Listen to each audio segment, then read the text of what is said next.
It is El Grupo's silliest fundraiser of the year. Fun for the whole family. Daniela Diamante and Ignacio Rivera de Rosales are here to talk about the 13th annual. That's right.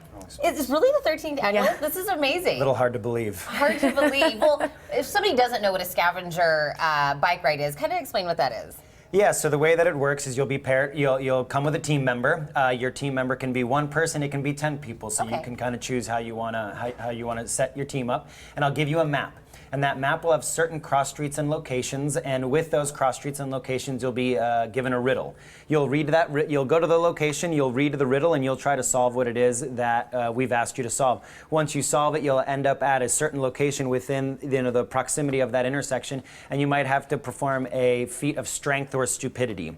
And so strength might be making a puzzle, or it might be completing a obstacle course tied to your teammate or something of the sort. Complete all 10 of the requested suggestions and then come back to the finish, and you get one more feat of strength or stupidity. Okay, I love this. I watch a show on MTV called The Challenge that kind of reminds me of this, where you kind of have to go to the next station and do things. But how did you come up with this idea?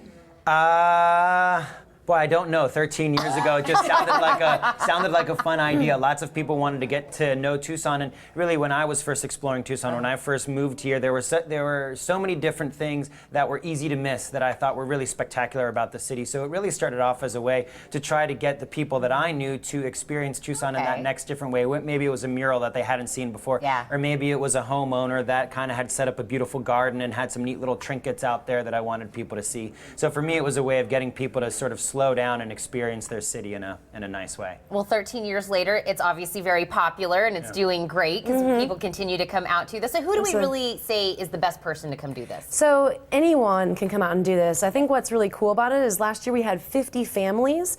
Wow. So 50 families, 4 members per team practically, and we had kids between the age of newborn practically to 12 years old. It can be part of a family. It's half the distance, so it's only 5 locations, so it's more doable for the kids that are just starting to ride, or maybe they're on the back of a bike or in a bike seat or something.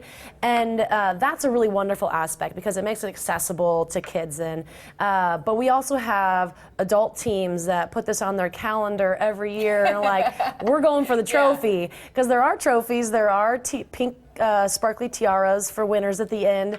And our title sponsor is New Belgium Brewing, so we have quite the party to greet you when you finish. So you come back, you get lunch, you get a beer or a soda if you're a kid or not want to drink a beer, and we'll have a DJ from KXCI there. So we put on quite the party at the end. See, that's how you get me to do anything, is promise me food and beer at the end. Exactly. I'm there. Exactly. And I see that your shirt says El Grupo on it. So kind of explain who is El Grupo, how it gets all tied into this event. Yeah, so Ignacio and I started El Grupo officially 10 years ago now. It's a nonprofit youth cycling organization. Basically, we're getting more kids on bikes that wouldn't otherwise have the opportunity. So gaining skills, confidence, and character through riding bikes. We just happen to use bicycles as the vehicle for that. Oh, and we all remember being kids and being on our bikes and riding around with your friends. It was so great, and I'm so happy we're keeping that alive, as the generations go on. And now, if somebody possibly cannot make this event, and I'm sure they're going to be sad that they cannot, but is there other ways that they can, of course, support your mission and your cause? Absolutely. Well, they can donate online to El Grupo. We are a nonprofit. And we have a number of programs now for kids. This summer we'll have our 6th year of summer bike camps. They're week-long, half-day bike camps that will sell out. We reserve a third of the spots for kids that can't afford it. So your donation can go to supporting kids that can't afford to take camp but could really benefit from it. And we'll have 120 kids come through bike camp this summer. And we have programs for kids 12 to 18 years old, called Team El Grupo. We have El Grupito, which is our younger kids, are 8 to 12, and these are all after-school programs that happen year-round. So go to our website and you can see all that we do and how you can get involved, either volunteering, donating, or maybe getting your kid involved. I think this is amazing. What a great organization, what a great cause, and what a great event. This was great. However you came up with the idea 13 years ago, it was amazing.